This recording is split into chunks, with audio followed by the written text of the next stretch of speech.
Hello, garden friends. My name is Jenny. Welcome to Jenny's Garden Life. I want to show you what's blooming in early May, right before Mother's Day.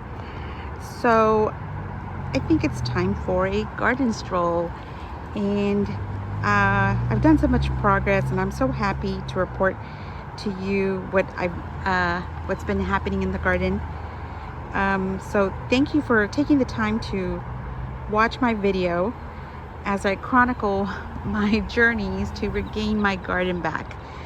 And it's interesting to note that last year around this time, that's when I walked away from my garden, and for 2.5 months I was, personal business prevented me to work in the garden. So I paid the price, and now I'm still trying to catch up.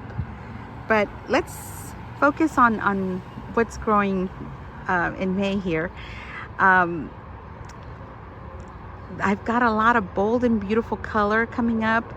There's a lot of good happening, and I'm happy to report I don't have that much bad, and I've gotten rid of a lot of ugly parts.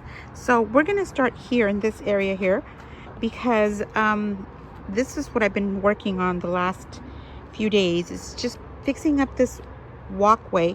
This is a transitional walkway here, and you can tell, like, it leads to pretty much you're looking at the area where if you're standing there, you're looking at all parts of the garden. You can just turn around and see all the sections. This will lead to the courtyard garden. This will lead to the moon garden, which is in transition, by the way. And then it will also lead you to the front yard beds, and then here this will lead you to the walkway garden.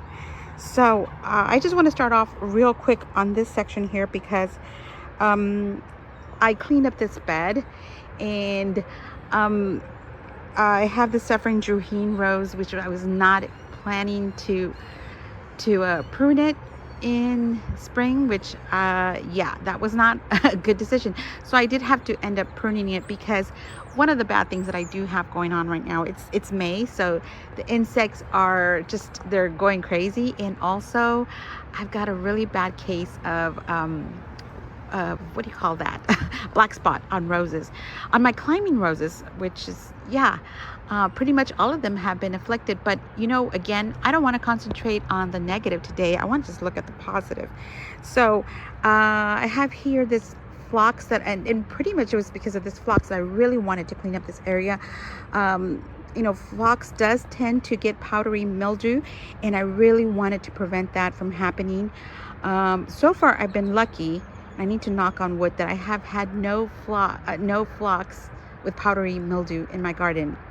So that's a good note here. But look at this giant milkweed here. Can you believe there was a Rose of Sharon in this area, in this very spot? I'm like, I had to take it out, because again, it was getting too crowded. I took out the Purple Heart, and I just divided all of this Aztec grass that I had growing.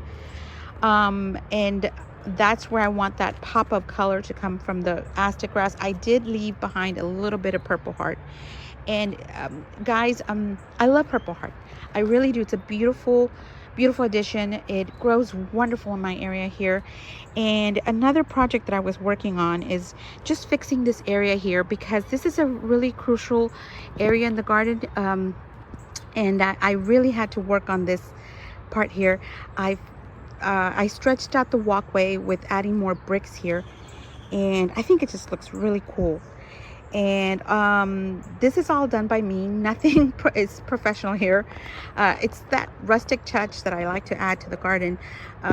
Pretty much all I did was just use decomposed granite and some bricks that I got from the big box stores. So I worked on this area. I don't know if I should extend it further.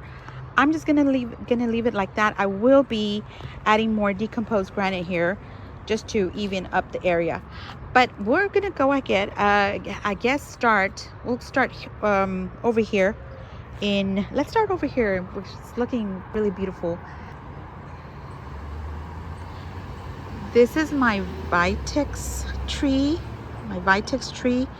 It's blooming right now. Look at the colors. It's a beautiful, what do you call it? Purple blue? I don't know. It's just looking really great. And it just provides me that little shade. Now, the limbs did go down because we had a storm this past Friday, and it brought everything down. Like, everything was flopping in this bed. The sunshine ligustrum was flopping, the lower petalums were flopping, everything. So it brought these limbs down, and I'm kind of crouching a little bit, but I will be pruning it, limbing it up. I will be doing that. But isn't this fantastic? This is so beautiful. Here, this rose, brilliant veranda. It's some flowers have hated, but more coming up. I love red, and I do love red and white in the garden. That's a theme you will see. It's done deliberately because I do love that combination, especially for the summer. I love red and white in the summer. Okay, so here I've got a I planted recently this hardy hibiscus, and I don't know if you can see those big fat pink blossoms that are coming up, but I did want to add a touch of pink to this area to complement the blue of the Vitex tree. And I still don't know what this plant is. I googled it, and it came out as American beautyberry, which I know it's not.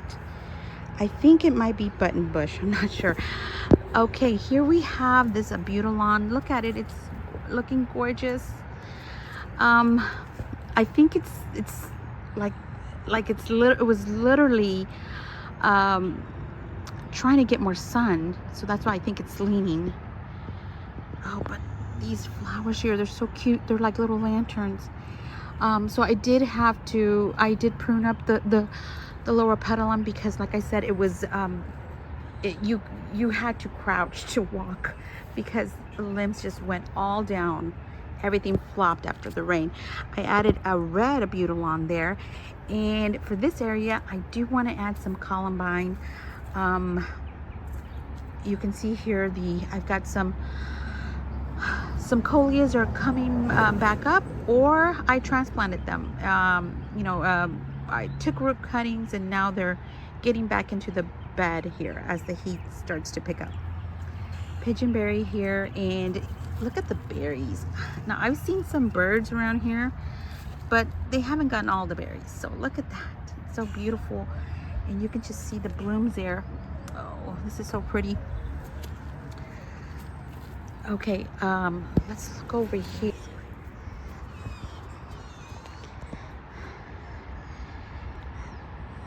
The mountain laurel. You can see the seed pods. Oh wow, it's spectacular. Yeah, let's go over here in this area.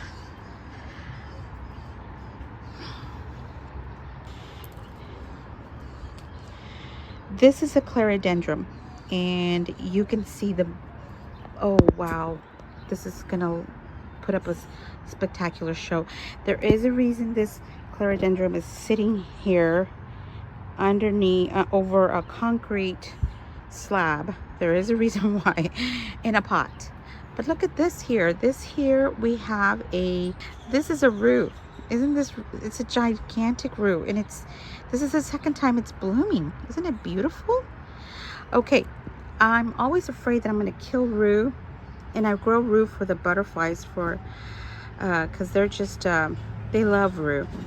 The swallowtails, and I have here this beautiful pink that I think it's going to contrast really great with the white vinca, and you can see it has a little pink center, but this pink is absolutely gorgeous. This is a pink penta. No, it's not a graffiti, it's a butterfly penta. They grow a little bit taller, which is better for the butterflies, but wow, I love this pink.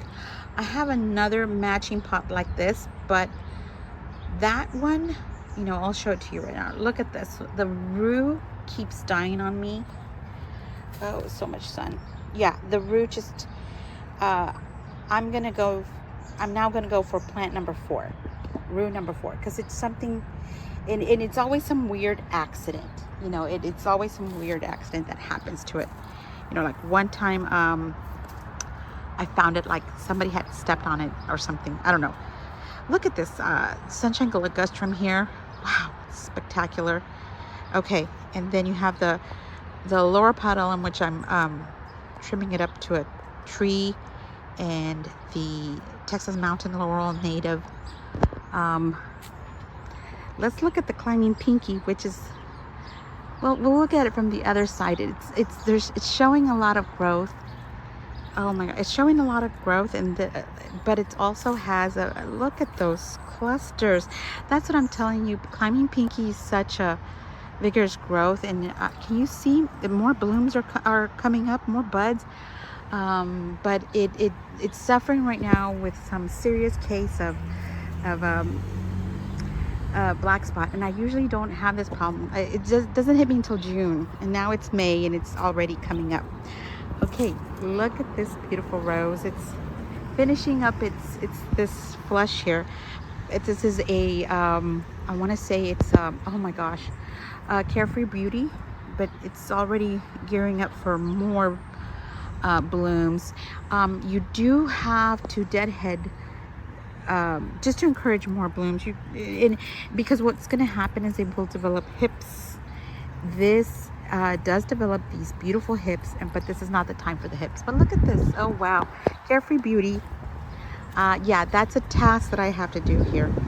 And then let's see, let's look at this one here, La Vesuve. Oh my, this is such a romantic clusters here. They're so pretty. I love La Vesuve. It's so gorgeous. Look at this. Oh, okay. This one, this beautiful Mrs. James Henry, it just keeps on blooming and blooming and blooming and blooming. Wow. Okay, Russian sage here. Oh wow, I really love it. I never water it. I really don't. Now, I do live in the Texas Gulf Coast, so we do get a lot of rain, and that also helps.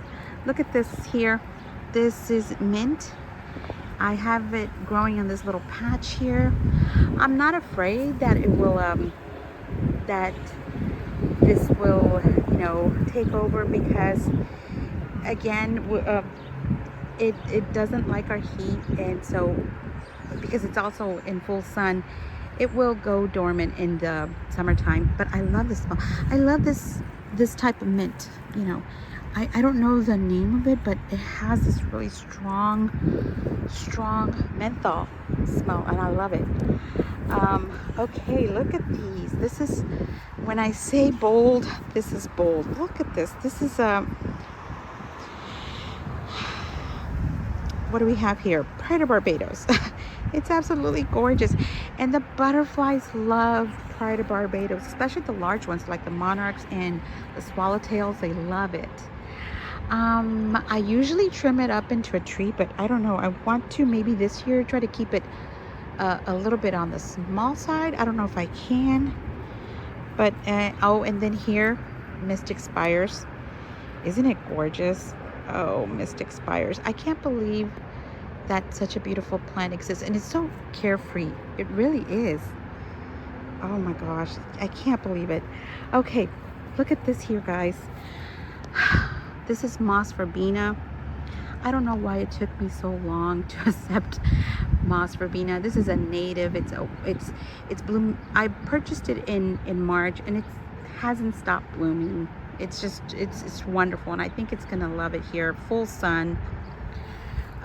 Yes, I love it. I've grown the white Moss Verbena, which I loved, and that's why I kept looking for it, and I even tried looking it for buying it by seed, and I've only seen like the mixed color seed packets, you know, available. But yeah, so but no, I need to get more Moss Verbena. I love it. Okay, and that color, that color is just won me over. Okay, look at this. This is all, guys, this is, I didn't plant any of this, but like I said, when I I kind of let my garden go last year. I think what happened was the voluntary sunflowers that were left behind last year just had a chance to throw all their seeds, and so that's why this came up by itself. This is all voluntary, but you know, here in the Texas Gulf Coast, we can't have good things last long. It's already good in attacked by aphids. I did see some ladybugs. Oh, there's one there. So yeah, hopefully those ladybugs will help me with that problem here. But looking absolutely gorgeous. Nasturtiums. I love nasturtiums. And look at this. That is alyssum, which I planted in the fall. Alyssum is just one of those dependable plants for me that I can just throw into the soil and they'll pop up. I think this is a carpet of snow, something like that, you know. Okay, this again, it's coming along really nice. All of this was transplanted from the garden. Zinnias. This is a Mexican sunflower here. Cursita, it's a Texas native Cursita, and it loves this garden. I recently purchased standing cypress. Standing cypress, I'm calling it now, guys. It is a it is, what do you call it? It's a foxglove of Texas, because it's a biennial and you have to be patient with this plant. But guys, I'm playing the long game here, and this will provide you some beautiful blooms. So I'm so happy my sister shared this little seedling that she got. Yeah, it's gonna be spectacular. Okay, I got some flat leaf parsley that I grew by seed, but the butterflies have not discovered it. I did limb up this viburnum, which is looking absolutely spectacular. This is a rusty black haw viburnum, and the leaves are so glossy and beautiful, aren't they? Look at this. Oh my gosh. And then it's got some berries. I think the birds have been going at the berries, because I don't see that many. I don't know, can you see these here? But they turn a dark purple, almost black in the fall. But I love the glossy leaves. It's absolutely gorgeous. Yeah. Okay. Engelmann's daisy, or cut leaf daisy. Okay, it's really nice. This, of course, was a volunteer. I did not plant it here. And then I'm happy to report that I did find another teddy bear magnolia. I lost the original one that was planted here. I'm happy to report that I got another one. Wow, I'm going to try my best to keep it alive. It's, again, this sweet alyssum was planted was sown in the fall. Look at this. I want to say it's just only 2 plants, but there's probably more in here. This is Biden's. Isn't it gorgeous? Wow, and there's so many butterflies that are just so attracted to Biden's, and so many skippers too. Wow, it's just so much. They love it. And I did add some red around. You can just tell I love red. Again, that red and white combination. I've got red pentas, butterfly red pentas, and then Strawberry Fields Gonfrina, which is my favorite Gonfrina. I love it. It's so beautiful. I love Strawberry Fields. Strawberry Fields forever. Oh wow. Okay, let's go over here. So again, the Mystic Spires here. Look at these black-eyed Susans. Oh my gosh, I love them. They're so beautiful. Okay, and over here, this is tropical milkweed. Okay, but now these I did plant intentionally. This is Indian Summer. Look at the bloom on that Indian Summer there. And yeah, you can just tell. Look at the leaves, are gorgeous. I'm familiar with Indian summer. I've grown it before. It's beautiful. It's a tender perennial for me. It usually lasts about 2-3 seasons if I'm lucky. Okay, we got white mist flower here. It's looking gorgeous. And again, you have that that red and white combination with the red cascade, the miniature rose red cascade. Red cascade, isn't it gorgeous? It still keeps on, it's still putting on blooms, and it is unfortunately suffering from a little bit of what do you call it again? Oh, black spot. But again, let's focus on the positive today. Let's focus on the beauty, on what's growing. Okay, let's see. Let's go over here. Oh, this coleus. Wow, I love it. Coleus showing so much color here, and some, can you see over there? I've got some caladiums that are also coming back up. Oh wow, I love this coleus. It's gorgeous. It's that sun coleus caladium, sun coleus that tolerates a little bit more sun. Okay, look at this. This is what we have here too. We have the Homestead Verbena, still looking great. Still, oh wow, still blooming. I love it. Okay, and I still have some amaryllis bulbs are still in bloom, and so this is surprising because usually by May they're gone. But I think what happened, because I was transplanting them all around, they ended up like, you know, I was transplanting them as late as February, so I think they're just taking their time, you know, and I didn't get a great big show, but I did get a nice show in springtime with the amaryllis bulbs. Look at this. Oh my gosh. Okay, let's continue. This grass here is looking great. This is the Everillo grass, the carex grass, and for me, I know they say that this is a this grass is it doesn't it likes shade, and it does, but here it's also tolerated like full sun. So I've had this grass growing for a long time when this satsuma was just a tiny satsuma, and so it didn't get a lot of shade before, and so I'm glad that it's very yeah, it's very dependable, very reliable, and I love that pop of lime green. I know people call it chartreuse, but I call it lime green. It's beautiful. Okay, look at this. Last time I didn't want to say anything because all of my satsumas just fell, and I'm blaming the heat that we had in February. So most of the satsumas just fell. I do have some. I think I counted 3, so that's good. 3 is better than you know than nothing, right? So I'm glad. At least I have 3 little satsumas. This is 1. Okay. Oh, let's not forget here. This these berries. This is dwarf Barbados cherry. It's got some tiny little cherries. The birds have been helping me with this though. Aren't these so cute? Oh, the dwarf Barbados, looking beautiful. The Eureka Gold, I did prune up. I did limb up this Carolina Midnight Loropetalum, so this will get a chance to just have more chance to get bigger and more blooms.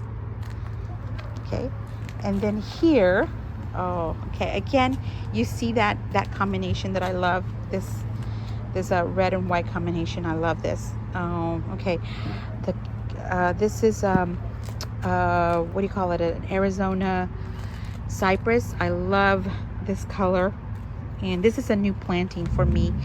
I'll show you what I had before, but I love this color. And I got growing some Dutchman's pipevine for the caterpillars, and it's coming up along. It's getting better because it was looking really sad when I transplanted it. Okay, so again, here we're back to this area here, and I want to go to this side because This is my white garden, moon garden, which, you know, is in transition. Look at this. This is so gorgeous. That's Moon Falls Carex grass. But the Easter lilies are on their last days. Aren't they really beautiful? Easter lilies. I planted, because what I want is like a drift of Easter lilies. So these are coming along. But let me show you some more that have pretty much already died. Okay, and look, this is all volunteer too. So that's why it's here in the white garden, because it's a volunteer plant. Yeah, it's a volunteer plant. So this is not part of the ensemble, but it's here. I did add more. The Bidens, white Bidens, because again, I want this to be a white moon garden. And not much going on here. I did clean. I'm continuing to clean up this bed here. My patch here of Rebecca Maxima coneflowers are looking absolutely gorgeous. These flowers are gorgeous. Wow, they're beautiful. Okay, and I love the blue green. Okay, so the Greg's Mist flower, it's getting bigger here. I am going to push further that Mexican petunia a little bit further back so it can have more space. The Gara, again, that's part of the white garden ensemble, along with this Feather Falls Carex grass. Okay, you can tell I like Carex grass, right? They're so versatile. I love them. Okay, that is a variegated privet. I love the way it pops up against the fence. I googled this sage here. Supposedly it's white sage. I don't know, but it's a plant that I inherited from my mother. I love it because of the leaves, the grayish whitish leaves. So that's why it's here in my garden. I do plan to move it, and I took some cuttings and I want to put it against the fence there. But I do have to pretty much prune this enormous giant elderberry, which is blooming, and I forgot to show you guys. Oh my gosh, this elderberry, it's humongous. Let me just go back, just so you can see how big it is, and I have to prune it. This was unintentional. I had no idea an elderberry would get this big. It's huge. And yeah, it's blooming right now. I am letting the blooms just stay here, and I'm just letting this bloom out, and then I'm gonna cut all of this down because it can't get that big. So we're not really gonna focus too much on this garden bed because it's a new garden bed, and a lot of the stuff is still growing. I do have around, which I did not show, the Verbena bonarensis. They're coming up great. Yeah, there's a lot, aren't they? The butterflies love them. Oh, the Mexican hat, it's blooming its little hats off. Oh, gorgeous. Mexican hat is a native too. These pots here, guys, again, I'm just, wow, this area has just brightened up so much, and I love it. This is asparagus fern. It's looking beautiful, so much new growth, and I love asparagus fern for floral arrangements. Wow, and making wreaths. Oh, asparagus fern. This is the pot that I had over there in the in that corner there where the Carolina cypress is. Okay, let's walk around here. Inland sea oats, it just keeps looking much more beautiful and beautiful every day. I love it. Duchess de Brabant, and it's growing really weird because you can just see here it's getting a lot of shade from the right side, so that's why you have this lopsided growth. And poor Duchess de Brabant, it's such a tough rose, and it's, oh, look at the blooms. And so much more growth is coming on this side here because, again, this is where it's getting the sun. I do have to limb up this huge pyracantha. Wow, but it's gonna give me so many berries. I am gonna probably cut that limb there so it can get some more sun. Yes, okay. But anyway, we're getting to the, okay. It's getting better, guys. This is my bad side here. This area is still a work in progress. This would be my little official bad area, but look at these planters. I love this combination. I love white, especially in the summer, you know, because it's gonna get really hot. Yesterday was so humid. Oh my gosh. There is some stuff growing, but it's in transition. Again, I want to focus on the beautiful here. Let's look at this rose. Oh my gosh. And you know what? The reason I never showed you this rose before is because it was just completely covered by the Welkenblau rose here, this climber, which is also showing signs of black spot. But anyway, let's not talk about that. But look at this. Oh, this is so beautiful, and it's got more buds. I did add some compost to this rose, and I need to fertilize it. But poor rose. Oh my gosh. I think I want to say it's an Olympiad, or an Oklahoma. I'm not sure. Okay, so look at this. This is a Mexican flame vine. It's very aggressive, and I'm showing you these blooms because probably if I do another garden walk or a garden tour, this thing will not be here. I will move it. I'm going to transplant it here to the middle over here, but I'm just letting the blooms just, because oh wow. And first of all, I'm surprised that it's blooming for me so early, because it usually doesn't bloom for me like until late July. But I think because over time it's developed its root system that it can spend its energy blooming.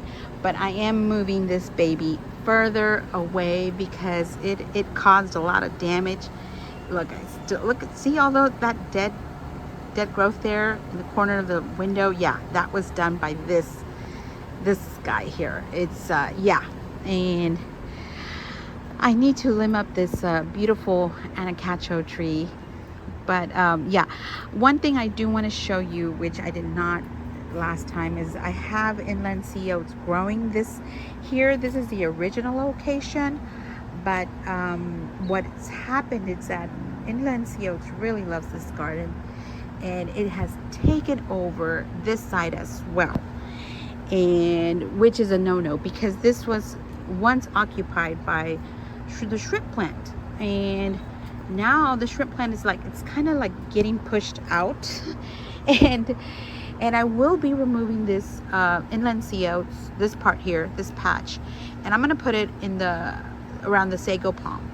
And inland sea oats is a native, and it's a wonderful grass, but it really, no, I want, do you see this creeping, what is it, Virginia creeper up again? That was planted by the birds, and I want to. There was once a time where the shrimp plant was. I had what do you call? I use that technique where you make things climb up, a spaliard. So that's where the shrimp plant was, and it would create a stunning show. So I need to bring that back because I love that, you know, and this is the area where I've always had shrimp plant, and it's loved it in the past, and you can see it's still trying to survive. So I will be removing this inland sea oats. It's fine here. It's fine in this area. I'm going to keep it there. Okay, Nandina Obsession, which I still haven't, I know I need to prune it, but I love this pop of red when I'm like making a turn and I see it. Oh my, this is so much for me to come to this point where I'm walking and I see this. Wow. Well guys, thank you for joining me. I really appreciate your support. Thank you very much. I've done so much work trying to reclaim this garden, and I hope to continue. I've got so many projects in mind, and I'm just looking forward. Thank you very much. I appreciate your views and support, and we will see you later.